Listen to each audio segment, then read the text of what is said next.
बिस्मिल्लाहिर्रहमानिर्रहीम। अस्सलाम वालेकुम। आपका दोस्त सलमान हैदर। दुआ है परवरदिगार से कि उसने आपको और आपके अहले खाना को अपनी हिफ्ज़ व अमान में रखा हुआ। हमने कल ही आपको कहा था कि मौजूदा हालात में अगर पाकिस्तान तहरीक इंसाफ को कोई सही से लेके चल रहा है ना, तो वो वकला फर्टर्निटी है। जी हाँ, वकला कम्युनिटी है।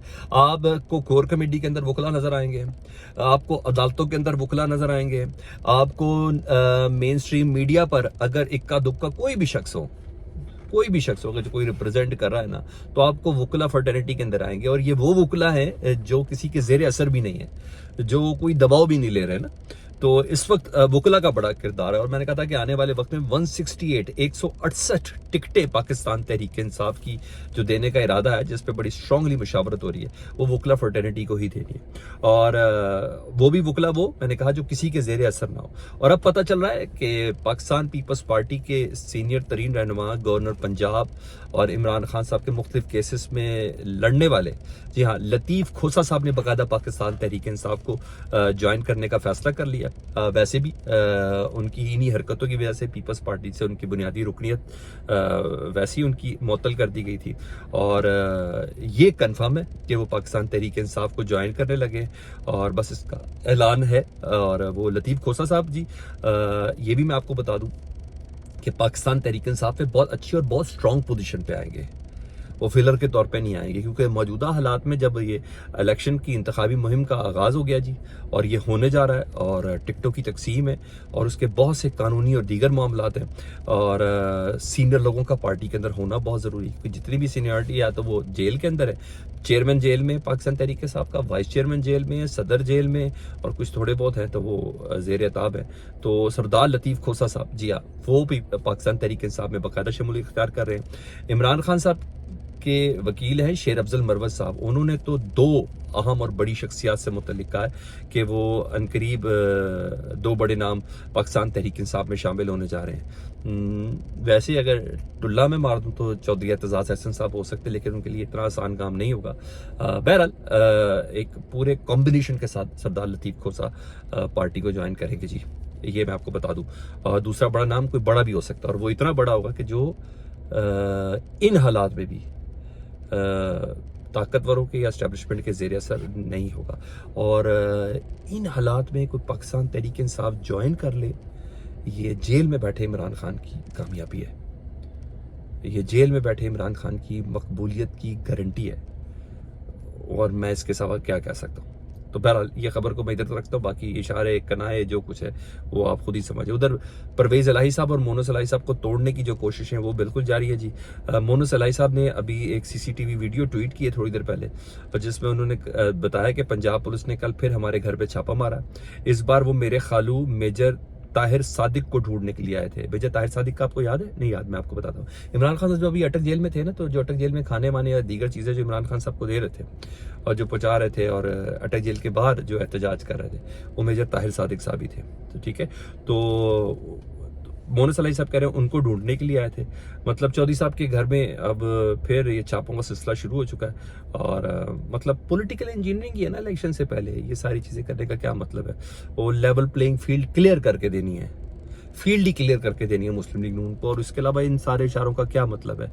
इलेक्शन कमीशन के लिए लम्हा फिक्रिया है जो 30 नवंबर का इंतजार करिए कि उसके बाद लेवल प्लेइंग फील्ड देंगे। यानी 30 नवंबर तक वो कह रही है जिसने जो करना है कर ले, यानी लुट लो जो लुटना है सरदारों, जिसने जो करना है कर ले। 30 नंबर को जब मैं हल्का बंदिया करके शेड्यूल दे दूंगा, उसके बाद से मैं लेवल प्लेइंग फील्ड का पैरा दे सकूंगा। तो मैं भी ये कह रहा हूँ, 30 नवंबर 6 तारीख टोटल अब हार्डली 24 दिन या 23 दिन रह गए।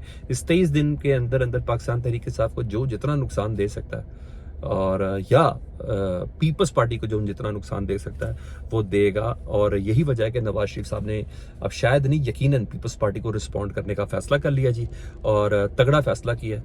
मकसद ये है कि पीपल्स पार्टी को मरकज़ के अंदर तो शायद हो ही हो, लेकिन सिंध के अंदर भी ना आइसोलेट करना है और इनसिक्योर करना है पीपल्स पार्टी को। और शहबाज शरीफ साहब ने दावत दी एमक्यूएम को, और मैं आपको खबर कंफर्म कर रहा हूँ जी, एमक्यूएम का वफ्द खालिद मकबूल सिद्दीकी साहब की सरबराही में ना मॉडल टाउन में मियां मोहम्मद नवाज शरीफ साहब से कल मुलाकात के लिए आ रहे हैं। ठीक है जी, एमक्यूएम का वफ्द आ रहा है। और आज बशीर मेमन साहब, साबिक DGFI इमरान खान साहब, समझ आई, बाथरूम में बंद, ये सारे इशारे आपको याद है। اور جنہوں نے اب حالیہ طور پہ مسلم لیگ نون جوائن کی ہے، وہ آج ملاقات کرنے میاں محمد نواز شریف صاحب سے پہنچے تھے. ان کی ملاقات کا بات بھی بتاتا ہوں. تو بہرحال کل ایم کیو ایم اور آج بشیر میمن صاحب اور نون لیگ کی سندھ میں جگہ بنائی جا رہی ہے سر. اور جے یو آئی فے آلریڈی اتحاد میں ان کے پیر پگاڑا صاحب کا گروپ بھی آ سکتا ہے. اور بہرحال یہ سب ہونے جا رہا ہے، یہ میں اور آپ وٹنس کریں گے. ہاں، بشیر میمن صاحب جب ملاقات کرنے کے لیے آئے نا تو بڑی تنقید ہو رہی ہے ان کے ملاقات، ان کے ہاتھوں میں بہت زیادہ فائلوں کے پلندے تھے نا. اور کہا جا رہا ہے کہ یہ ان کے دور میں جب وہ ڈی جی ایف آئی تھے تو عمران خان صاحب کے خلاف کچھ فائلیں ہیں جو نواز شریف صاحب کو پیش کرنے کے لیے آئے تھے. تو دیکھ لیں، پہلے بھی انہوں نے واش روم کا محاذ کھولا تھا، اب کیا کرتے ہیں. اور میں بس یہی کہہ سکتا ہوں کہ ان کی اس آمد کو بھی بہت زیادہ تنقید کی جا رہی ہے. اچھا، یہاں تو یہ ہو گئی. دوسرا، اب اس خبر کی طرف آؤں جس کا مین کنسرن ہے، صرف ہمارا نہیں، اب پوری دنیا بھر کا ہے. چین کے جو کونسل جنرل ہے نا، چینی کونسل جنرل، انہوں نے یہ بات کی ہے کہ نواز شریف کی واپسی جو ہے نا، جو ملک میں اب آئے ہیں، وہ پاکستان کا نا اندرونی معاملہ ہے. لیکن چین کہہ رہا ہے ہماری خواہش ہے کہ انتخابات جو ہے نا وہ صاف اور شفاف ہوں. یہ چین سوچ رکھتا ہے.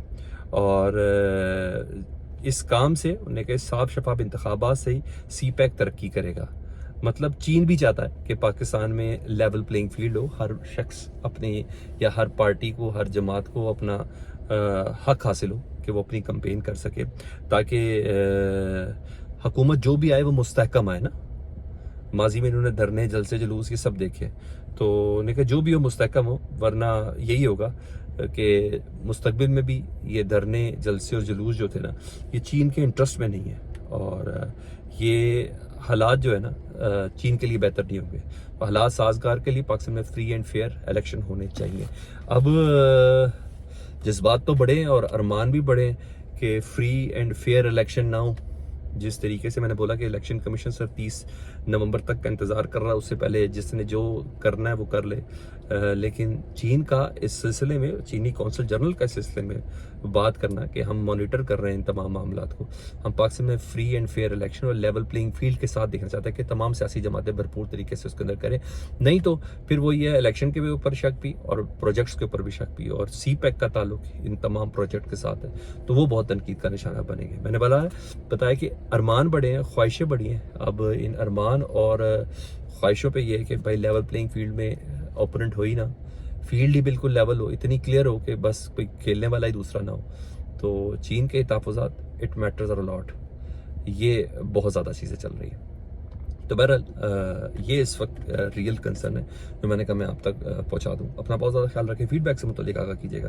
اللہم صلی علی محمد و آل محمد.